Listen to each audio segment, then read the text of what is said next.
আমি হলাম দুবাইয়ের ধনী বাদাম শেক ওয়ালা, এটা আমার বেগম প্রোটিন শেক। এই ছাড়ো তো তোমার আজের কাপড় ব্লগিং। ওয়াল হাবিবি, আমার কাছে আমার পার্সোনাল ইচ্ছে পুরান জিনো আছে হে। হুকুম করুন আমার আকা। ওয়াল হাবিবি, তোমার কাছে কি আছে? এই মিসকিন, তোমার কাছে কি আছে হে? বাহ, কি লুক রে বাবা, টাকা আছে, বউ আছে, আবার ইচ্ছে বরণ জিনও আছে। ইস, আমার যদি এরকম একটা ইচ্ছে বরণ জিন থাকতো।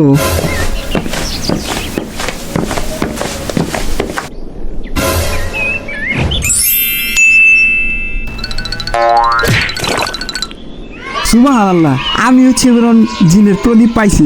এখন আমি আমার সকল ইচ্ছা পূর্ণ করতে পারবো। আহা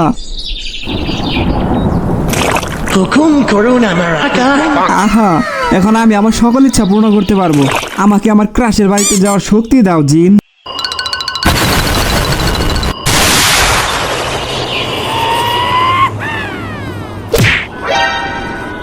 ওয়াও বাবু, তুমি এসেছো। কিন্তু মহান আল্লাহ তো এইসব সম্পর্ক বা রিলেশন করা হারাম করেছেন। না, আমি এটা চাই না। আহা, আমার কাছেও এখন জিন আছে, এখন আমি যা মন চাই তাই করতে পারবো। ধুর পাগল, সবকিছু আল্লাহর কাছে চাইতে হয়। তাহলে তুমি কেন পীর ফকিরের কাছে গিয়া চাও?